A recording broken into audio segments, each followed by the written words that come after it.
নমস্কার। আরও একটি নতুন রেসিপির সাথে তানিয়াস রান্নাঘরে আপনাদের স্বাগত জানাই।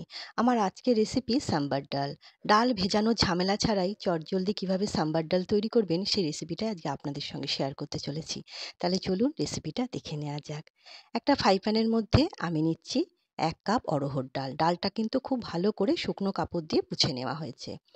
1 চামচ গোটা ধনে, 1 চামচ জিরে, 1 চামচ কালো সর্ষে, বিউলির ডাল 1 চামচ, যেটাকে আমরা কলাইয়ের ডালও বলে থাকি, 2 চামচ ছোলার ডাল, হাফ চামচ মেথি, আর দিচ্ছি 15টা মতো গোটা গোলমরিচ, 6টা শুকনো লঙ্কা, আর দেব শুকনো নারকোল।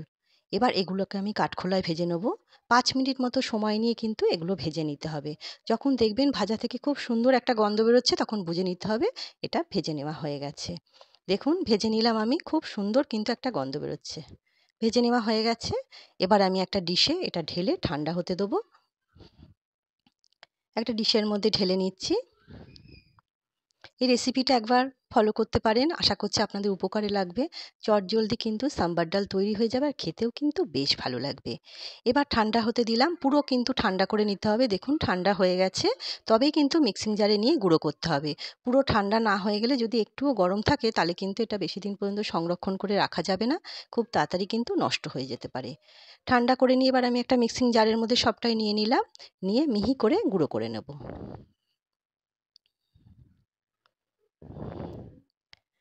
গুঁড়ো করে নেওয়া হয়ে গেছে। এবার আমি এর মধ্যে 1 চামচ দিচ্ছি হিং, আর দিচ্ছি 2 চামচের মতো হলুদ।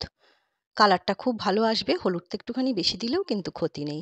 গুঁড়ো করে নেওয়া হয়ে গেছে, আমি একটা কন্টেনারে ঢেলে নিচ্ছি। এটা কিন্তু সংরক্ষণ করে আমি বহুদিন ব্যবহার করতে পারবো, ইচ্ছে মতো কিন্তু সাম্বার ডাল তৈরি করে নিতে পারবো, ডাল ভেজানোর ঝামেলা ছাড়াই। এইভাবে ঢাকা দিয়ে কিন্তু আপনারা রেখে দিতে পারেন, ফ্রিজেও রাখতে পারেন বা বাইরেও রাখতে পারেন। এবার ফ্রাই প্যানের মধ্যে আমি পরিমাণ মতো তেল দিচ্ছি। 2 চামচের মতো তেল দিলাম, সাম্বার ডাল তৈরি করতে খুব একটা বেশি তেলের প্রয়োজন পড়ে না। আর দিলাম 1 চামচ জিরে, জিরেটা একটু ভেজে নিয়ে গ্রেট করে রাখা রসুন দিলাম, একটা পেঁয়াজ জিরি করে কেটে রেখেছিলাম সেটা দিলাম, 2টো শুকনো লঙ্কা একটুখানি ভেজে নিয়ে একটা টমেটো কেটে রেখেছিলাম সেই টমেটোটাও দিয়ে দিলাম। এবার এগুলোকে একটুখানি ভেজে নিচ্ছি। নিয়ে কিছু সবজি আমি কেটে নিয়েছি, এর মধ্যে আছে আলু, গাজর, কুমড়ো। এবার আমি একটা কাঁচা লঙ্কা দিচ্ছি, স্বাদ অনুসারে নুন, সামান্য একটুখানি হলুদ দিয়ে আর একটুখানি কাশ্মীরি লঙ্কার গুঁড়ো দিলাম কালারটা বেশ ভালো আসার জন্য। সমস্ত কিছু খুব ভালো করে মিশিয়ে নিচ্ছি। আপনারা আপনাদের পছন্দ মতো সবজি দিতে পারেন, আমার কাছে এই সবজিগুলোই ছিল, আমি এগুলোই ব্যবহার করেছি। কিন্তু কোনো রকম তেতো জাতীয় সবজি ব্যবহার করা যাবে না। এবার যে গুঁড়োটা করে রেখেছিলাম মশলার, সেই গুঁড়োটা এর মধ্যে দিয়ে দিচ্ছি। আমি এর মধ্যে 4 চামচের মতো দিচ্ছি। আপনারা আপনাদের প্রয়োজন মতো দিতে পারেন, কতটা পরিমাণে সাম্বার ডাল করবেন সেই বুঝেই ব্যবহার করতে হবে। সামান্য একটুখানি স্বাদ অনুসারে চিনি দিলাম, দিয়ে সমস্ত কিছু খুব ভালো করে মিশিয়ে নিচ্ছি। এর মধ্যে কিন্তু অনেক রকমের সবজি দেয়া যায়, আপনারা আপনাদের পছন্দ মতো সবজি এর মধ্যে দিতে পারবেন। এবার খুব ভালো করে সমস্ত কিছু মিশিয়ে নিলাম। নিয়ে এবারে আমি এর মধ্যে দেখুন সমস্ত কিছু মিশিয়ে নেওয়া হয়ে গেছে। এবার আমি এর মধ্যে পরিমাণ মতো জল দিচ্ছি। কতটা আপনারা ঘনত্বটা রাখবেন সেই বুঝেই জলটা ব্যবহার করতে হবে।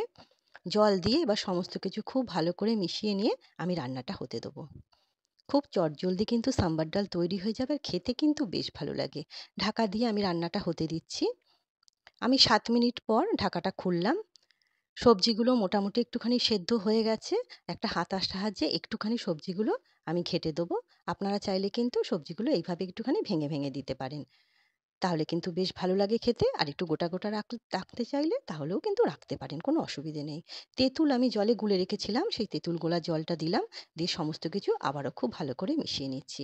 দেখুন কালারটা কি সুন্দর এসছে। এবার একটা তড়কা তৈরি করব। তড়কা প্যানে দিলাম রিফাইন অয়েল।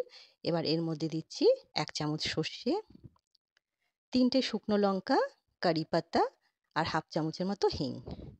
এই তড়কাটা আমি সাম্বার ডালের মধ্যে দেবো, তাহলে কিন্তু ডালটা খেতে আরও বেশি ভালো লাগবে। অবশ্যই একবার এইভাবে সাম্বার ডাল তৈরি করে দেখুন, আশা করছি আপনাদের নিশ্চয়ই ভালো লাগবে। খুব সুন্দর একটা রেসিপি, ইডলি, ধোসা সমস্ত কিছুর সঙ্গে খেতে পারবেন। ভাত বা রুটির সঙ্গেও কিন্তু সাম্বার ডাল খেতে বেশ ভালো লাগে।